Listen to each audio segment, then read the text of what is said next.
merupakan penyebab kematian kedua dan penyebab disabilitas ketiga di dunia. Menurut WHO, pada tahun 2010, setiap tahun 15 juta orang di seluruh dunia mengalami stroke. Sekitar 5 juta menderita kelumpuhan permanen. Di kawasan Asia Tenggara, terdapat 4,4 juta orang mengalami stroke. Stroke merupakan penyakit yang disebabkan tekanan darah yang terlalu tinggi pada pembuluh darah otak. Stroke adalah kondisi yang terjadi ketika pasokan darah ke otak berkurang akibat penyumbatan atau pecahnya pembuluh darah. Darah merupakan salah satu fluida. Masalah mengenai tekanan darah dapat dijelaskan berdasarkan pada konsep fisika fluida, sehingga penyakit stroke dapat dijelaskan secara fisika. Salah satunya adalah dengan hukum Poiseuille. Hukum Poiseuille dalam fisika menjelaskan hubungan laju aliran darah, tekanan, dan kekentalan darah, serta ukuran pembuluh darah.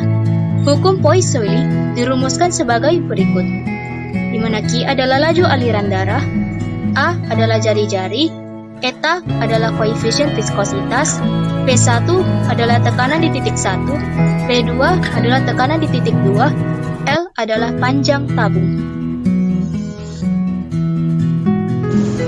Jika kekentalan darah eta tidak berubah, demikian juga panjang pembuluh darah L, maka ketika radius pembuluh darah A mengecil karena mengalami penyempitan, berdasarkan persamaan Poiseuille tersebut, terlihat bahwa tekanan darah, yaitu selisih antara P1 dan P2, akan naik. Hal ini menunjukkan bahwa semakin mengecilnya radius pembuluh darah, maka tekanan darah akan semakin naik. Penyempitan pembuluh darah terjadi karena adanya plak dalam pembuluh darah, sehingga jari-jari di pembuluh darah menjadi lebih kecil dibandingkan jari-jari pada ukuran normalnya, sehingga aliran darah menjadi tidak normal.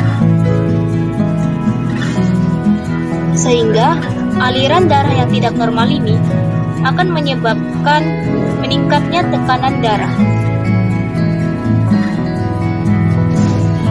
Untuk menjaga kondisi setiap sel dalam tubuh tetap sehat, diperlukan pasokan gizi dan oksigen yang dibawa oleh darah dalam jumlah yang cukup.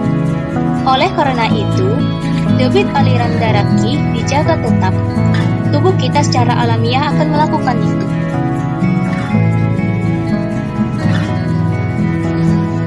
Dalam aplikasi klinis, kita tidak bisa begitu saja menerapkan prinsip-prinsip fisika tersebut untuk menerangkan sifat aliran darah dalam pembuluh darah. Pembuluh darah bukanlah pembuluh yang kaku, akan tetapi bersifat elastis.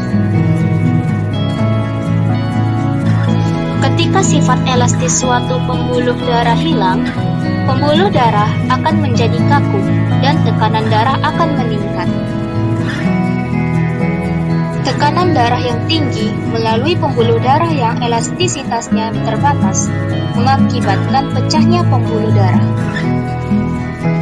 Pecahnya pembuluh darah inilah yang menyebabkan terjadinya penyakit stroke. Bagaimana pencegahan dan pengobatan penyakit stroke dalam tinjauan fisika?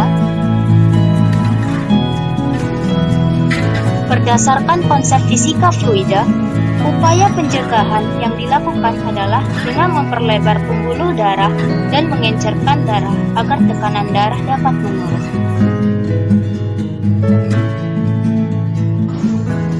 Berdasarkan persamaan Poiseuille sebelumnya, agar tekanan, yaitu selisih P1 dengan P2 turun, pembuluh darah harus dilebarkan, A membesar, atau darah dicairkan, eta mengecil, atau kedua-duanya dapat dilakukan.